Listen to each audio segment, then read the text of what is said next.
15 شعبان کی رات میں ہمارے ملکوں میں جو ہمارے عجمی ملک ہیں اس میں وہ کچھ ہو رہا ہے جو نہ میرے نبی نے کیا، نہ صحابہ نے کیا، نہ تابعین نے کیا۔ عجیب و غریب عبادات گھڑ لی ہیں، عجیب و غریب اس کے اعمال بنا لیے ہیں اپنی طرف سے، اور مسجدیں بھری ہوتی ہیں اور روشنیاں لگی ہوتی ہیں اور آتش بازی ہو رہی ہوتی ہے۔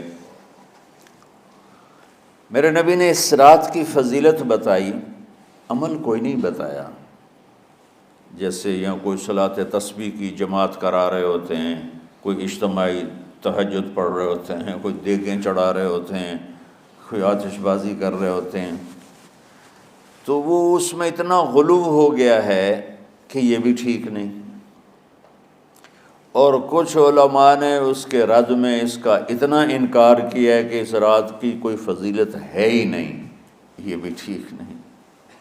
اس بیچ کا راستہ، اس رات کی فضیلت میں جتنی احادیث ہیں وہ ضعیف ہیں، لیکن اتنی کثرت سے ہیں کہ ان سب کا مل کر جمع ہو کر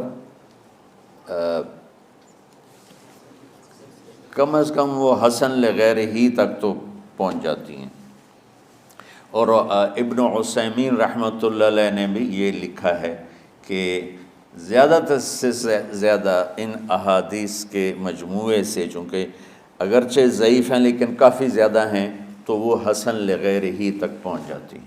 تو حسن لغیر ہی سے کوئی عمل ثابت نہیں ہوتا، عمل ثابت ہوتا ہے صحیح حدیث کے سے۔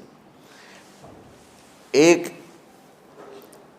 احادیث کی کثرت سے روایات، اور ایک امت کا عمل، کہ امت کا بہت بڑا طبقہ صدیوں سے اس رات کا اہتمام کر رہا ہے۔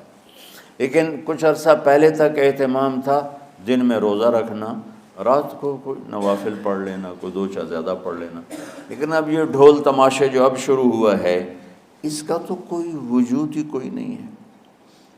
تو اس رات کو اللہ تعالیٰ نے مبارک بنایا، اور حدیث پاک میں آتا ہے کہ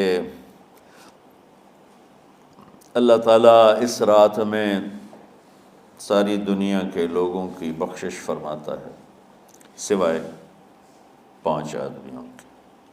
5 کے سوا سب اہل ایمان کی بخشش ہو جاتی۔ مشرک، المشرک، پہلا مشرک، دوسرا مشاحن، مشاحن کیسے کہتے ہیں؟ دل میں بغض رکھنے والا، کینہ رکھنے والا۔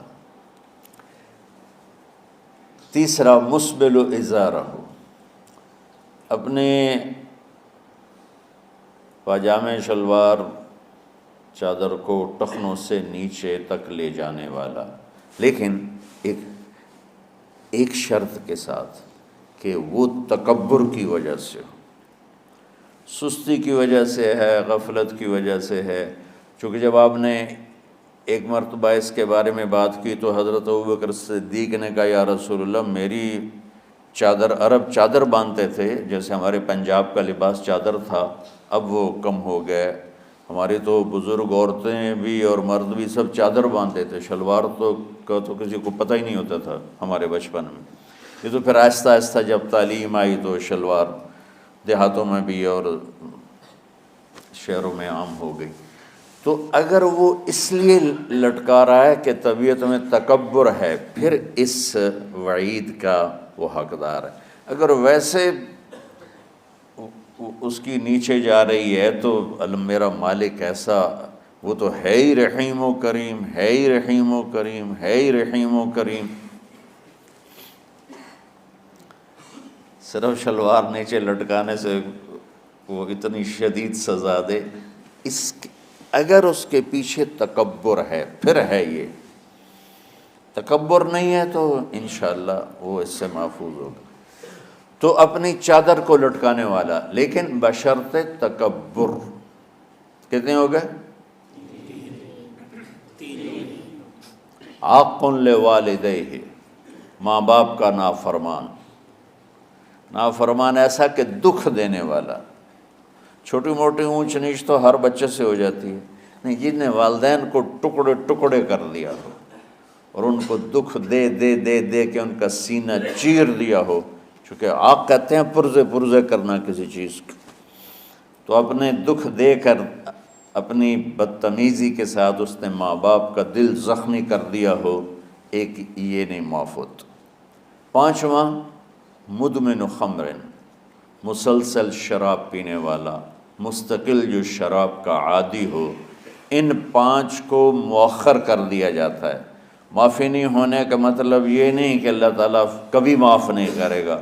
معافی نہ ہونے کا مطلب یہ ہے کہ یہ پانچ ایسے گناہ ہیں کہ اس کی وجہ سے بخشش رک جاتی ہے. اگر وہ شرک سے نکل آئے، وہ کینہ سے نکل آئے، وہ تکبر سے نکل آئے، وہ والدین کی نافرمانی سے نکل آئے، شراب چھوڑ دے، تو ان کی بھی بخشش ہو جاتی. جب کوئی توبہ کرے گا فوراً بخشش ہو جائے گی. نہ 15 شعبان کی ضرورت ہے، نہ لیلۃ القدر کی ضرورت ہے، نہ بیت اللہ جانے کے ساتھ توبہ کی شرط ہے. جہاں بھی وہ بیٹھ کے توبہ کرے گا، جس لمحے میں کرے گا، اسی وقت اس کی توبہ قبول ہوگی اور اللہ اس کے پچھلے سارے گناہوں کو معاف فرما دے گا.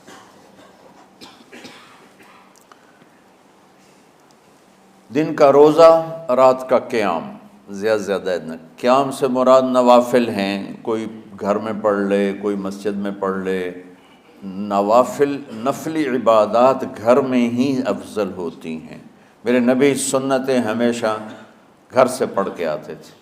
تہجد اپنے گھر میں پڑھتے تھے، مسجد میں نہیں پڑھتے تھے. سوائے اعتکاف کے آپ اپنے نوافل سنتیں سب گھر میں پڑھتے تھے اور مسجد میں صرف فرض آ کے ادا فرماتے تھے. اور اس کے بعد بیٹھنا ہوتا تھا تو بیٹھ جاتے تھے، اٹھنا ہوتا تھا تو اٹھ جاتے تھے. تو اعتدال اللہ کو ہر چیز میں پسند ہے. دنیا جو مختصر ہے اس میں کیسے پسند نہیں ہوگا؟ آخرت جیسے معاملے میں بھی اللہ ہم سے کہہ رہا ہے اعتدال امتن وسطا. ایسے عیسائیوں کی طرح ترک دنیا بھی نہ کرو، یہودیوں کی طرح دنیا کے پیچھے نہ پڑ جاؤ. رزق حلال بھی کماؤ، اپنے بچوں کو بھی دیکھو، اپنے فرائض کو بھی دیکھو جو دنیاوی ہیں، اور اللہ سے بھی اپنا معاملہ ٹھیک کرو اور درست کرو. بعد کے زمانے میں صحابہ کے بعد سے ہی ایک انتہا پسندی امت میں آئی. ساری ساری رات جاگنا. فلاں بزرگ تھے وہ رسے سے اپنے بالوں کو باندھ لیتے تھے کہ نماز پڑھتے پڑھتے جب نیند آئے اور جھٹکا لگے تو رسے سے بندھے ہوئے بالوں سے اس جھٹکے سے تکلیف ہو اور ان کی آنکھ کھل جائے اور پھر نفلوں میں شروع ہو جائے.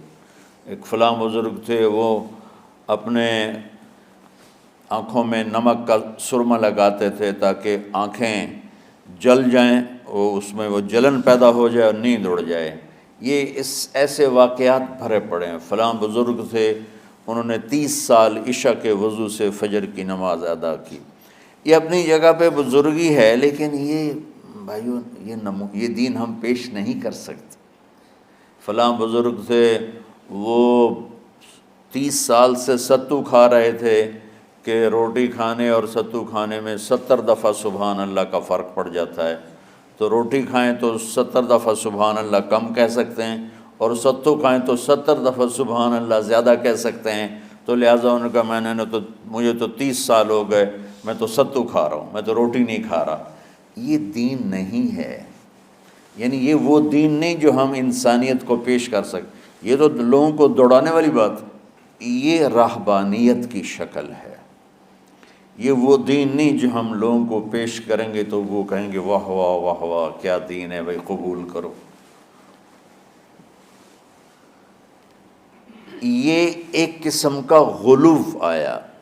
میں ایک حدیث سناتا ہوں، بخاری شریف میں بھی ہے، مجھے اب ہر شے بھول گئی، لیکن وہ ہے نہی الغلو، اس طرح کر کے آپ لوگ زیادہ جانتے ہوں گے جو پڑھ رہے ہیں کہ غلو سے نہیں۔ حدیث آپ کو سب کو یاد ہوگی کہ 3 صحابہ آئے اللہ کے نبی کے گھر اور پوچھا کہ اللہ کے نبی رات کیسے گزارتے ہیں؟ تو گھر والوں نے کہا سوتے بھی ہیں، جاگتے بھی ہیں، کھاتے بھی ہیں۔ تو وہ تینوں آپس میں کہنے لگے وہ تو نبی ہیں، سوئیں بھی تو کوئی بات نہیں، اور شادی ہے کوئی بات نہیں، ہم تو نبی نہیں، ہمیں تو کچھ کرنا چاہیے۔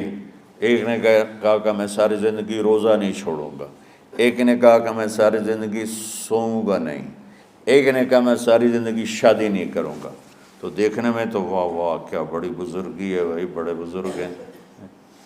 ہمارے نبی کو پتہ چلا آپ نے تینوں کو بلا لیا، کہا تم مجھ سے زیادہ اللہ سے ڈرنے والے ہو، میں تم سے انا اتقاکم